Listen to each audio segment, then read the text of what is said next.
anódico. Entonces, cuando nosotros veamos una gráfica como la que están viendo en pantalla, con una salida de energía y un mantenimiento de la corriente sin alteración en su ritmo, no hay pausa, ¿no es cierto? Es una línea continua, entonces una salida continua de la corriente eléctrica sin variación en intensidad ni frecuencia. Estamos hablando de una corriente galvánica. Esta corriente galvánica maneja polaridades anódicas y catódicas. Eso quiere decir carga positiva y carga negativa al mismo tiempo. Cuando hablamos de corrientes galvánicas, vamos a tener que hablar un poquito de sus creadores para entender cómo funciona esta corriente. Luigi Galvani, de donde proviene el nombre de corriente galvánica, es un médico físico que en el siglo XVII desarrolló esta forma de emisión de corriente continua para mejorar la condición de la salud de las personas. Uno de sus experimentos más importantes fue en el año 1780, donde se trabajó con lo que son las ranas y se comprobó que los nervios y los músculos estaban interconectados y que en ellos existía un fluido muy parecido a la electricidad para mejorar la contracción muscular. Ya en 1791, este mismo físico descubre la naturaleza eléctrica del impulso nervioso. Al ver que nuestros segmentos corporales generaban movimiento, él investiga qué situación en los segmentos musculares eran los que generaban la contracción y la relajación del tejido para generar un movimiento. Y ahí descubre que para generar un movimiento se necesitaba un impulso nervioso que llegue a la placa motora y generar la contracción de ese tejido. De esta manera descubre que de manera biológica en nuestro cuerpo habían impulsos eléctricos que eran parte del tejido nervioso. En ese sentido, da un origen o un vistazo a lo que es la neurofisiología y empiezan las observaciones y las modificaciones eléctricas en la dosificación para generar la contracción de los tejidos. Entonces, este médico físico ya estudia la corriente eléctrica, primero a partir del estudio que se ha realizado en las ancas de rana, ¿no? Donde veía que un estímulo eléctrico podría generar contracción y relajación, pero no tomó en cuenta solamente hasta el año 1791 que el cuerpo humano había tenido un sistema natural de impulsos eléctricos que estaban dados gracias a los nervios que llegaban a la placa motora.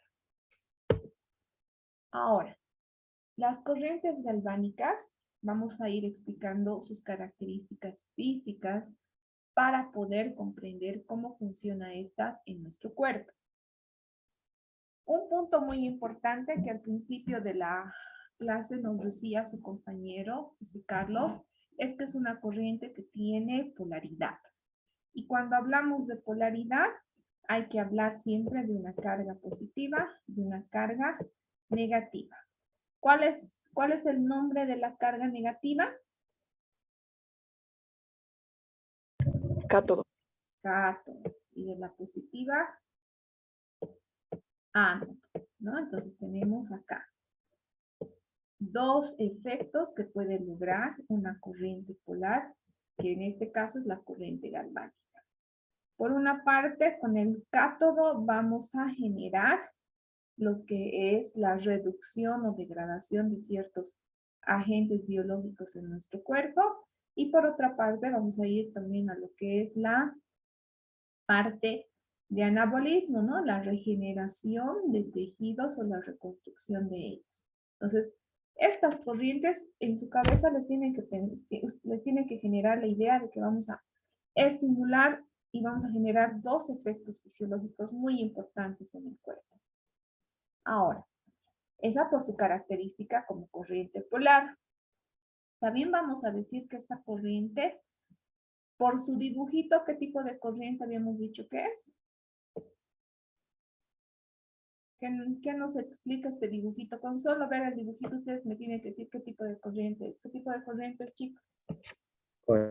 Corriente continua. Continua, exacto. Es una corriente continua. Y cuando decimos que es una corriente continua, miren, aquí está subiendo la intensidad, aquí está el valor de la intensidad. Supongamos que aquí es 1 miliamperio y aquí es 2 miliamperios. Aquí les está dando la idea de que toda la terapia, chicos, la corriente va a ser, al ser continua, no va a existir un aumento de intensidad, ¿no? Entonces, eso nos da como punto estratégico también que esta corriente continua no va a variar en la intensidad conforme vaya trabajándose la terapia, conforme avance el tiempo. Todo el tiempo de la terapia, que es todo el tiempo de que se vaya a trabajar la terapia, la corriente va a mantener una sola intensidad. Entonces es una corriente continua que no varía el valor de la intensidad cuando se dosifica en un tiempo determinado, ya sea 10 minutos, 15 minutos o el tiempo que ustedes trabajen con su paciente.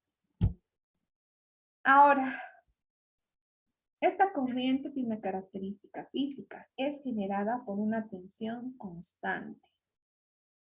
¿Qué significa que va a haber una tensión constante? Que el circuito de trabajo no va a variar. Acá no tenemos subidas ni bajadas eléctricas y mucho menos tenemos pausas. Entonces, esta corriente, al verla así graficada, yo tengo que pensar que es una corriente de tensión constante. No va a haber picos de subida ni picos de bajada. Entonces, eso me hace considerar una corriente de tensión constante. Cuando hablo de tensión constante, quiere decir que el mismo número de electrones van a fluir cuando ingresen a nuestro cuerpo. No va a haber variación. Ese mismo flujo se va a mantener toda la terapia. Ahora, por lo general, esta va a trabajar con una energía no mayor a los 200 miliamperios, una tensión máxima de 60 a 80 voltios. Entonces, si excedemos estos valores, ya no estamos hablando de una corriente galvánica. Para poder trabajar los valores de una corriente galvánica, yo debo mantener esas dosificaciones máximas durante todo mi tratamiento, puesto que si no, ya no estaríamos hablando de lo que es una corriente galvánica.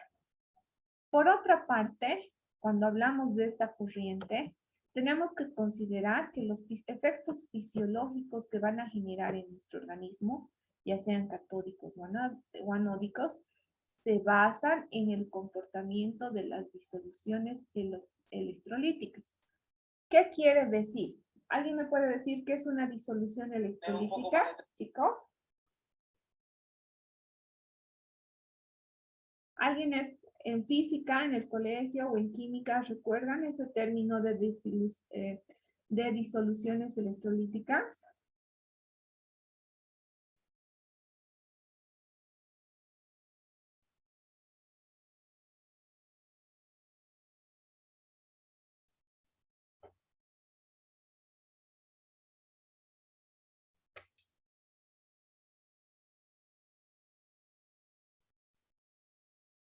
Chicos, ¿no recuerdan que han avanzado en el colegio? ¿No han avanzado química?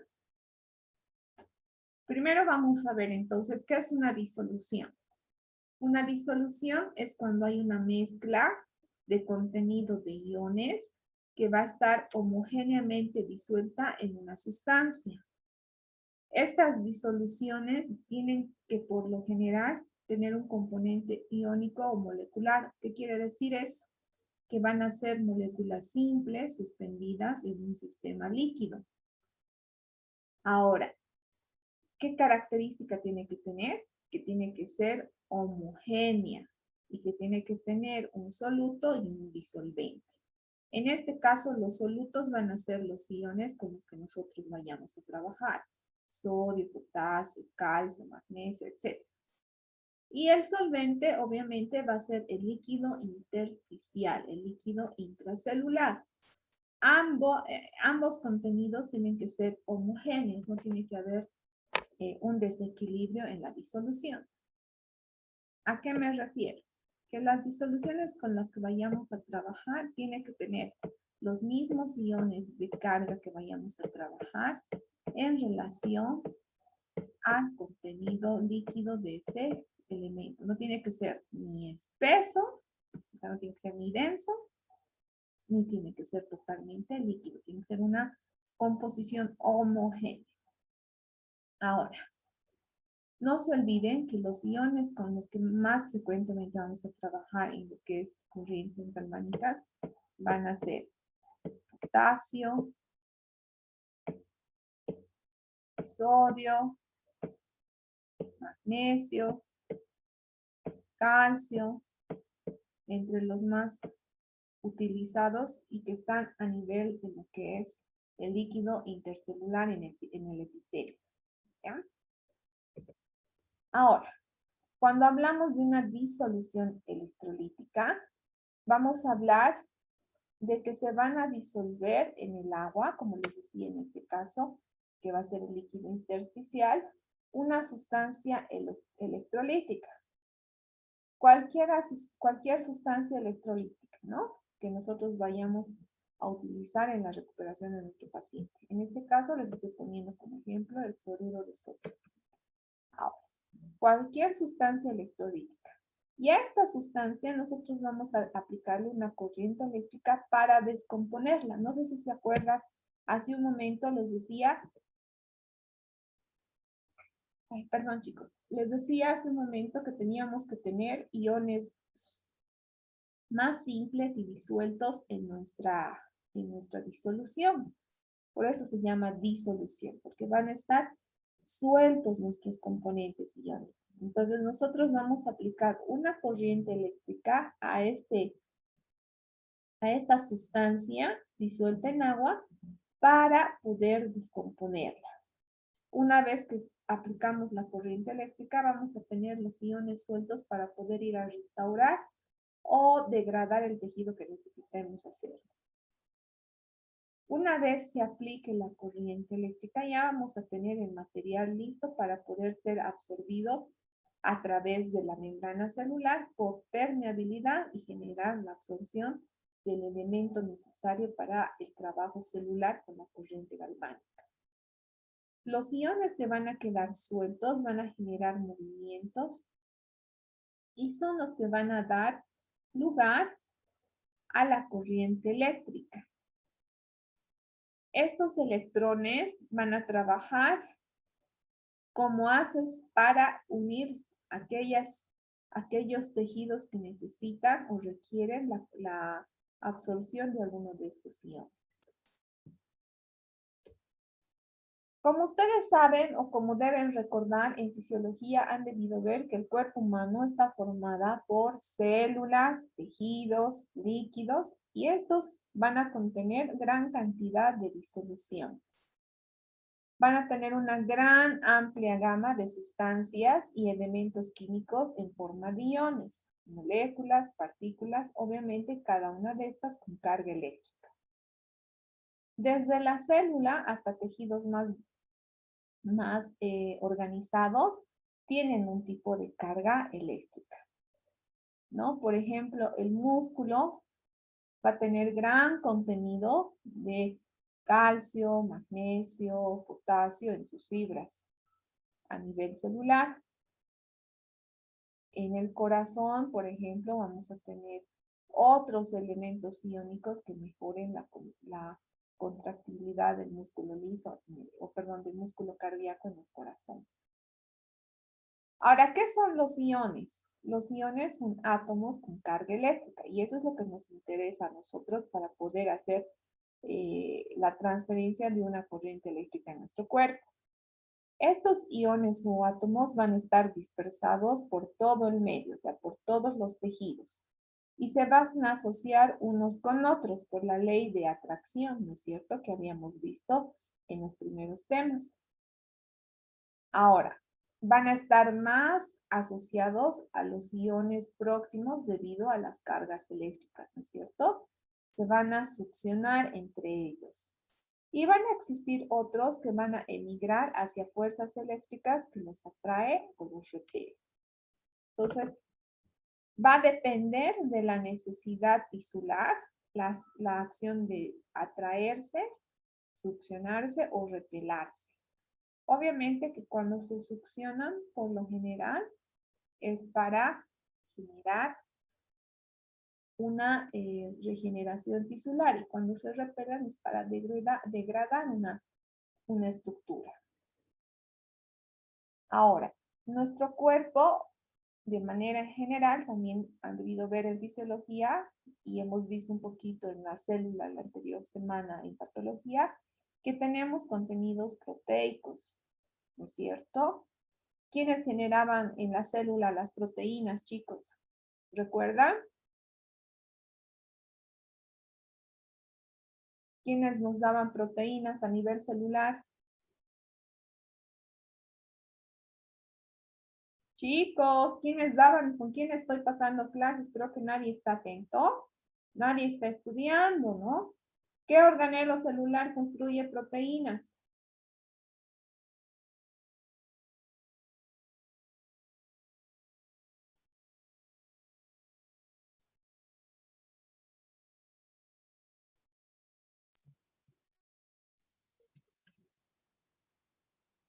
Lice, ¿no era los lisosomas los que sintetizan la proteína? ¿Quiénes eran los que generaban proteínas? A ver, piensen. ¿Están seguros que son los lisosomas?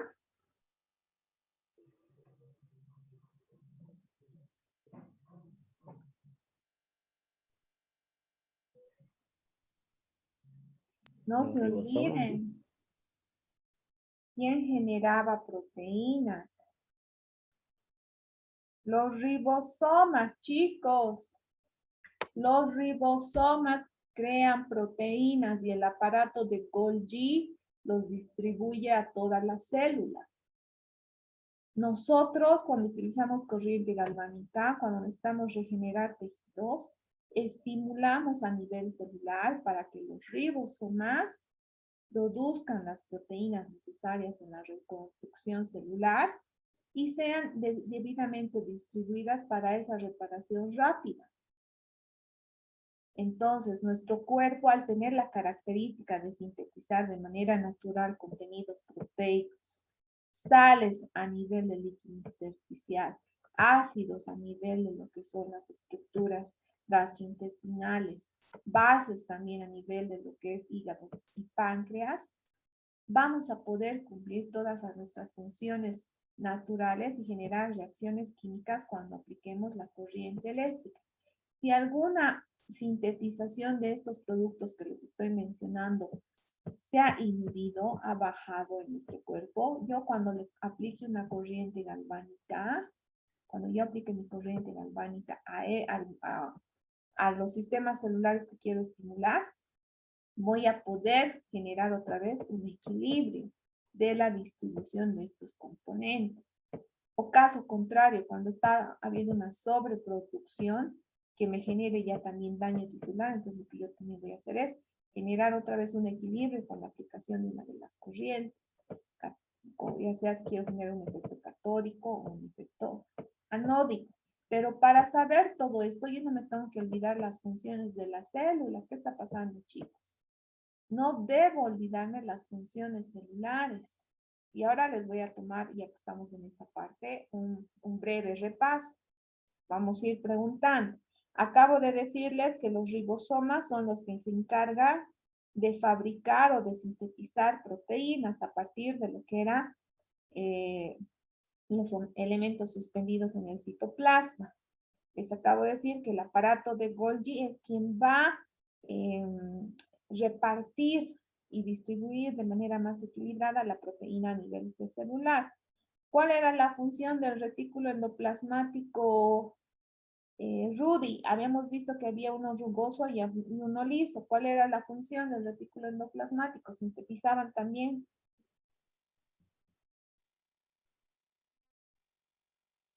Sintetizaban, Digitalice. a ver, Del retículo endoplasmático era generar sintetizar las proteínas, Liz. no, habíamos hablado de los lípidos, ¿se acuerdan? Habíamos visto una característica del rugoso y de uno de los, el rugoso y del liso. El rugoso era el que recogía del núcleo, es así, ayudaba al transporte de lo que eran los lípidos hacia el núcleo. Y el liso era como una fuente generadora, eran unos microtúbulos donde se iban a estacionar para una mejor distribución. ¿Cuál era la función de los lisosomas? Eran las, ¿no es cierto?, las vesículas que van a permitir que el aparato de Golgi, bueno, van a estar comandadas por el aparato de Golgi para poder hacer una suspensión en el, ¿qué se llama? En el citoplasma y puedan tener una distribución directa de, también de las proteínas a través de sus vesículas. Chicos, ¿cuál era la función de la membrana celular?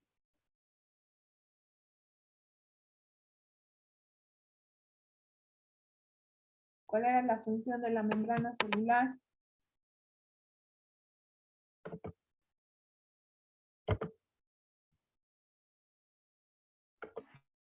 Separar, Protección de,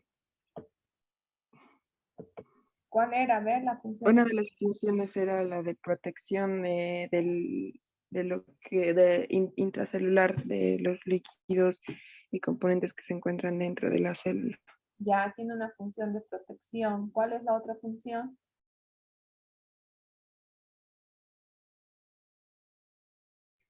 Es la de transporte de proteínas, creo, ¿no? De componentes celulares, intra o extracelulares. Está bien. Una función es la de transporte, otra es la de protección y otra es la de estructura, ¿no ves? La que permitía darle forma a la célula. Tienen que ir recordando. Si se van a dar cuenta, en electromedicina vamos a ir integrando cosas que llevemos en patología y muchos temas de neurofisiología se van a ir integrando porque nosotros vamos a estimular a estos sistemas para generar reacciones químicas en nuestro cuerpo. Reacciones químicas que nos permitan cumplir nuestro efecto terapéutico, ya sea catabólico o anabólico. Piensen en eso, los tienen que ir recordando todo el tiempo, no se pueden ir perdiendo las ideas, chicos. Ahora, vamos a realizar todas nuestras reacciones químicas gracias al potencial eléctrico que existe a nivel de la membrana celular de todos los tejidos de nuestro cuerpo, trabajando con lo que decíamos, gradientes de concentración. ¿Qué quiere decir? ¿Se acuerdan que habíamos visto que habían gradientes de concentración en el primer tema de electromedicina, de gran concentración a poca concentración, con misma concentración o de poca concentración a gran concentración? ¿No ve? Habían tres tipos. Entonces, lo que nosotros hacemos es trabajar con este potencial eléctrico de la membrana celular y trabajar los gradientes de concentración. Por lo general, manejamos la idea de alta concentración, o sea, de un segmento que esté con gran contenido eléctrico, a una zona donde no exista y lo que queremos es lograr ese equilibrio iónico. Por eso trabajamos con gradientes de concentración. Cuando yo digo gradientes, tienen que acordarse de las gradas, ¿no es cierto? Bajamos los peldaños del lugar más alto al lugar más bajo. Entonces, lo mismo pasa con las cargas eléctricas. De un lugar que está altamente cargado a un lugar donde tiene demanda de carga eléctrica, mandamos nosotros todos los iones para generar un equilibrio celular. Gracias a una característica potencial eléctrico de la membrana celular. Y ese potencial eléctrico de la membrana celular se va a dar gracias a su bicapa lipídica por la que está compuesta, ¿no es cierto? Y a sus canales iónicos que estaban, ¿se acuerdan? Que estaban estaban formados esos canales eléctricos por lo que era una molécula de colesterol, ¿se acuerdan? Entre cada bicapa lipídica había una molécula de colesterol. Esta molécula de colesterol permite formar un canal iónico donde se van a poder fluir todos los componentes iónicos, ya sea de adentro hacia afuera o de afuera hacia adentro de la